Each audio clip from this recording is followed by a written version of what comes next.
Welcome everyone to day 2 of our type 2 diabetes reversal workshop. Today, our question is, are you nutrient deficient? Are you nutrient deficient? That's what we want to ask today. Are there deficiencies, right? Are there shortages? Is there something that very few practitioners talk about actually? And they oftentimes ignore, and nutrient deficiencies can lead to a lot of different health challenges. To get into that today. But let's just recap day 1. Remember, we talked about foods. We talked about the standard American diet. We talked about inflammation. We talked about the roller coaster that leads to disease and dysfunction. And if you did not watch day 1, please go back, watch day 1, okay? Because each one of these modules, each one of these trainings, build on each other, but we have to make sure that we get our foods right. So that's pillar number 1, is sensitivities and getting food tested and getting objectively based on these third-party lab work, blood testing. Let's objectively clean things up. So let's get back to that black and white picture of, yes, I can have this, or no, I cannot, based on what your blood work tells us. So that's pillar number 1. And today is deficiency. So remember, we have a 3-pronged approach: sensitivities, deficiencies, and toxicities. So tomorrow we're going to be talking about toxins and hidden sugars. I want to make sure that you're getting the most out of all of this. So you might want to take advantage of what we're going to be doing on day 4, because I want you to be able to get the results, because that's what it's about, is the results. I'm going to walk through with you today about nutrients and why it's so important to have the nutrient levels tested and then optimize, right? Going back to day 1, remember the standard American diet? Here's the thing. Standard American diet is very processed. It's very pro-inflammatory, and it's very toxic. Too much sugar, too much things that can turn to sugar. Carbohydrates, for example. It's a sugar in disguise. People think Subway's healthy. No, it's a pile of sugar, actually. Check out your blood sugar after you have Subway. It's going to be through the roof. So again, it spikes it. Then you get insulin surge. Then you crash. Here's what I want you to understand about nutrients. Again, standard American diet is very processed, so it's very devoid of any substantial nutrient value. There's so many people that are depleted and deficient in vitamin D and zinc and magnesium. And I can go on because I've been testing patients for a long time. And typically we find 5, 6, 7, maybe 10 items, right? Now, do I go and put them on a bunch of supplements? No, not necessarily, because you can fix things through food. And that's what I'd prefer to do. So if it's a deficiency of magnesium, it's going to say, hey, you need to eat more broccoli, kale, spinach, dark leafy greens, right? Foods that are abundant in specific nutrient. That's what I love about the lab that I use.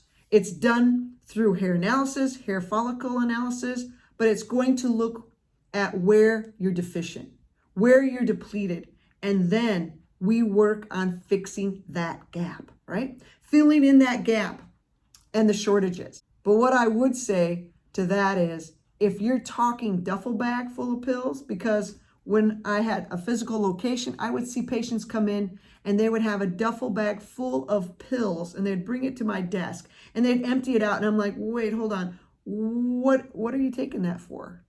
And they say, oh, I heard that it helps with neuropathy or tingling or whatever it. And my opinion is always, are you deficient in that? Are you depleted in that? And the most expensive vitamin is the one that you don't even need, all right? Makes sense? All right? And so with that, oftentimes, vitamin D is going to be on the list because most people don't get it through the sunshine. And so we have to make sure that you're deficient in that too as well, right? So we need to make sure that you're getting good quality supplements as well. And I know of places and good supplements that are good. They're tested from the FDA. Their facility is highly regulated. And so you want to make sure that you're getting the best quality, because if it's a poor quality, then again, it's an expensive vitamin, right? And so we want to make sure that you're getting everything that you need So then that way, if you're depleted in something and you're taking something for that and it's not working, then we've got to change out to a better quality. Now, the reason why it's good to get tested is because we want to make sure that you're getting the exact things that your body needs. That's why we don't do cookie cutter. We make sure that whatever we're doing, it fits you specifically. And so the most expensive item is the one that you don't necessarily need. If somebody's got numbness, tingless, pins, needles, and oftentimes that's a B deficiency. Now there's a whole lot of different Bs. There's a B1, B2, B3, B5, B7, B9, B12. You know what I'm saying? There's a lot of Bs. And so it could be all of them or it could be one or two of them, right? So the beautiful thing about the functional medicine is that we test. We find out where specifically that you're deficient, whether it be vitamin D, whether it be zinc, whether it be magnesium, glutathione, whatever it might be. And then we make recommendations based on where you're deficient. Now, I have to go on a quick tangent here, and this is going to be confusing for some of you, but just hang with me, okay, for a second. And then we'll wrap this up. 40% of the entire country is gluten intolerant. Gluten intolerant. So what does that mean? Or they have not celiac disease, not immune, but we're talking intolerant, which means you have pizza and you crash. You have spaghetti and you crash. Gluten, the word comes from the word glue, gluten, glue. It's a sticky protein. It's tough to break down. It's tough to digest. So we have 40% that they have this gluten. And it basically crashes them. But it's like glue. It's like sandpaper coming through your small intestine, right? Now, let me see.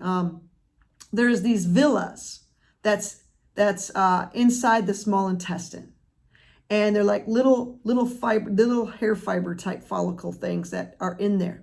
And so in the small intestine, that's where the absorption of nutrients are. But when you have gluten coming through your small intestine, it's like essentially having sandpaper coming through, carving off the villi in that small intestine. Then you become nutrient deficient. It's the deficiencies that can lead to over 200 different conditions. Neuropathy being one of them. And again, over 200 different conditions that are linked back to a deficiency that links to a gluten sensitivity and gluten intolerances. So gluten, again, it's a sticky protein that essentially wrecks your gut. Most of your nutrients are absorbed in the small intestine, some in your mouth and some further down the line. But the small intestine is where your absorption is mostly for your nutrients. So if you're one of those 40% of the country here that has a gluten intolerance, again, of like if you have pizza, you crash. You have spaghetti, you crash. You have lasagna, you crash. And so pretty good chances that you have an intolerance to that because of your resources have to go to the gut to try and break down this glue. You've eaten the glue wrecking your gut, and that leads to these nutrient deficiencies, which can lead to all other different health challenges and concerns and problems that you may get over a period of time. So hopefully this is making sense now. I know it's kind of a roundabout weird conversation, but nutrients and nutrient status are being tested is superior. Super important. And again, we look at 50 different vitamins and nutrients to find out where you're depleted. And then we fill in the gaps. By the way, if you have cravings, you're deficient somewhere. Now, depending on what your craving is, that usually points to different deficiencies. So if you crave salt, for instance, probably like Doritos or popcorn, you like chips, this kind of stuff, that usually indicates a deficiency in zinc, right? A zinc deficiency. So you might want to write that one down. Now, if you have a chocolate craving, that oftentimes means that you have a magnesium deficiency. If you're deficient there, do you have a lot of stress and tightness in your muscles, in your traps, in your neck? Do you have headaches? Because a lot of times the people that have deficiency and depletion in magnesium, that is where you're going to see it or hear, right? It's manifesting elsewhere. So if you crave chocolate, check this stuff out, okay? Now, if you crave sweets, like sweets, like Jolly Rancher, Skittles, Pop, something really sweet, a sugar sweet, right? Like cake and candy, stuff like that. That often it means that you have a B deficiency. And again, we don't know which one it is because there's so many Bs, right? B vitamins. And so if you crave this stuff, now it's going to destroy those B vitamin status. What destroys B vitamin status? Stress. Stress is one of them.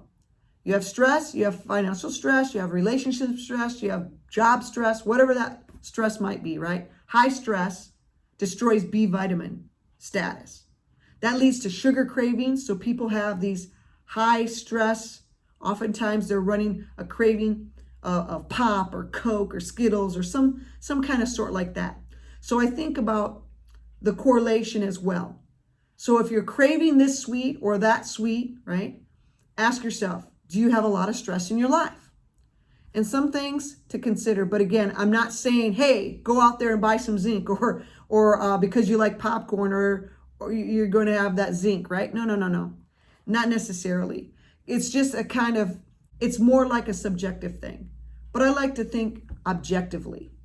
I like it black and white, just like my food testing stuff, just like pillar number 1, pillar number 2.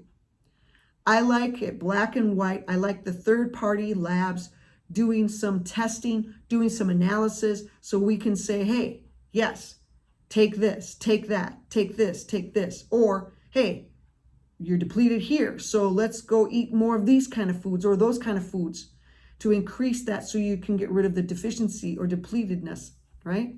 Foods that are abundant, that are going to have that specific nutrient where you're depleted. Let's fix this thing from the dietary perspective as well.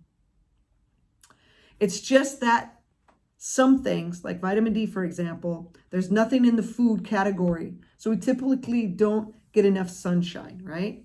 So it's very important to supplement unless you want to go eat a duffel bag full of mushrooms, which I would think that most people are not going to do that. So that's all for today. That's all for day 2. And tomorrow is probably one of the most important modules of all, because we're going to be looking at talking about cell health and cellular inflammation and how you'll never truly get well until you fix things at a cellular level. We have to fix the cell.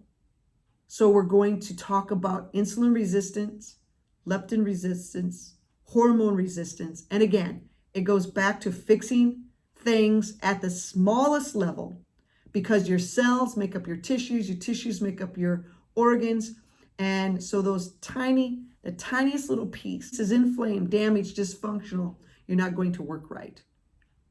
You start to build yourself sick over time. All right, so thanks for watching, and we'll see you tomorrow for day 3.